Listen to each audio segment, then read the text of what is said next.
The South African National Government this week hosted the South Africa Investment Conference.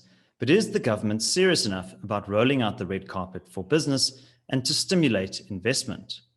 Well, joining me to discuss this is my colleague Frans Cronje of the Centre for Risk Analysis. Frans, what is your view? Do you think that the commitments that were made at the conference were substantive enough? Yeah, big numbers are being thrown around. You'll read of 600 billion rand in investment committed to South Africa. You'll hear of more than 100 projects. You'll get reports on the progress of those projects and whether they're getting off the ground or not. But what you don't get is the detail. You don't get an answer as to whether, is 600 billion rand in investment a lot or a little? It sounds a lot, but what does it actually mean for the country? You also get relatively sparse detail on what these projects are and where they are and what their status is. Now, we've drilled into this in some detail, and our conclusion is the following, that this is a lot of smoke and mirrors. It's really a public relations exercise. If you do the math on the 650 billion, it doesn't actually amount to a great deal. And the projects themselves, some of them are real, they are there. But do they really reflect a confidence and commitment to invest in South Africa? Very often they don't. Very often you're looking at government investments in South Africa.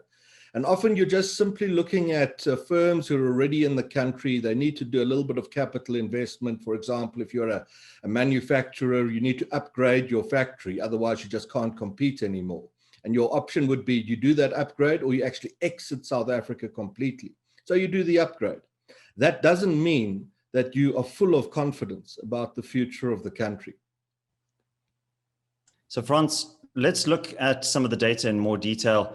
I'm interested in your view on investment as a percentage of GDP, gross fixed capital formation. What is the data telling us? Yeah, well, this is exactly what you've got to do. You've got to cut through the fluff. You've got to cut through the public relations. You've got to be deeply skeptical of media reporting, which on the investment conference is really poor. It just tosses around these big numbers without any context. The number to read is gross fixed capital formation as a proportion of GDP. What that shows you is how much fixed investment is committed to South Africa relative to the size of the South African economy. Now, the global average at the moment is around 24%. And South Africa hit that figure, in fact, that exact figure, right at the end of the Mbeki era. I did some of the math this morning. In the years that Jacob Zuma ran both the ANC and the South African government, we averaged a figure, and this was through the financial crisis, you must remember, we averaged a figure of just on 20% of GDP.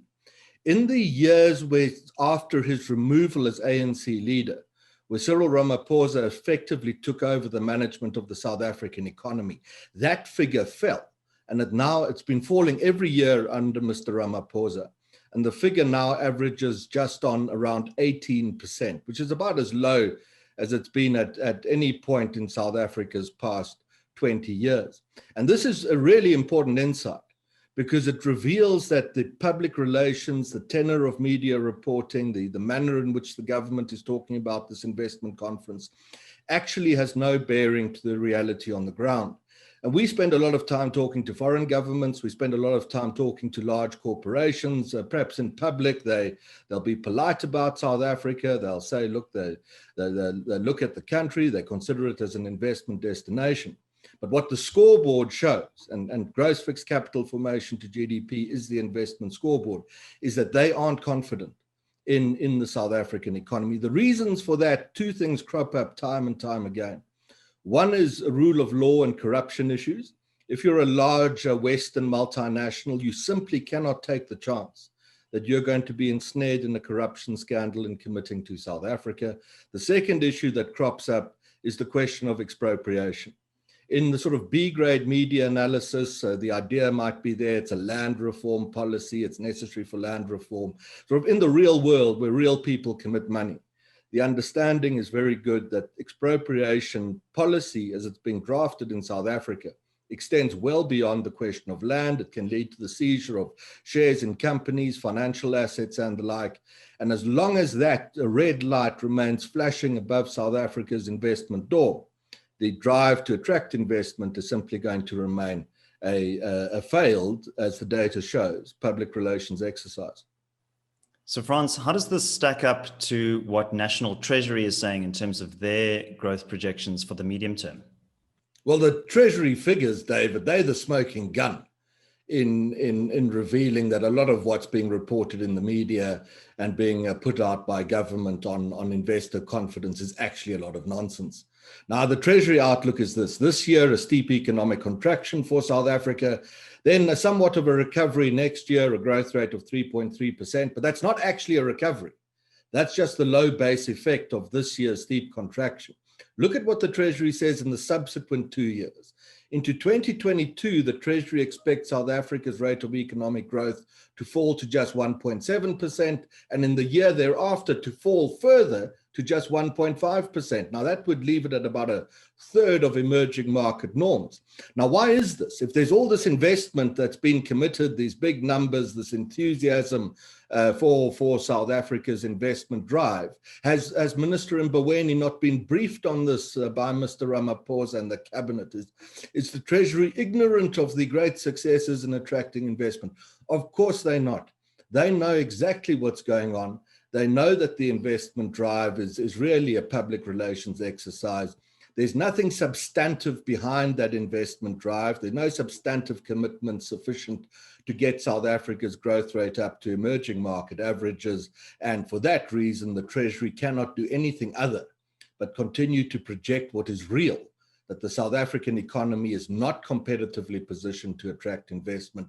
There is no great confidence in the ability of the current administration to create a competitive investment destination, and growth rates for South Africa must therefore be expected to continue to underperform emerging markets by a considerable extent. Thank you very much, Frans. If you enjoyed this analysis, you may want to attend our webinar on the economic outlook for 2021. That's taking place next Tuesday, the 24th of November at 1 p.m. This is an exclusive CRA client webinar, but if you're not yet a subscriber to the CRA, you can click on the link in the description below for our 30-day free trial, and you're welcome to join us via that route. That's it from me, David Ansara. Please remember, like this video, subscribe to the channel, and also comment in the comment section below. What do you think about the investment prospects for the country? Do you think the government is serious about attracting investment? Until tomorrow at 7 a.m., take care.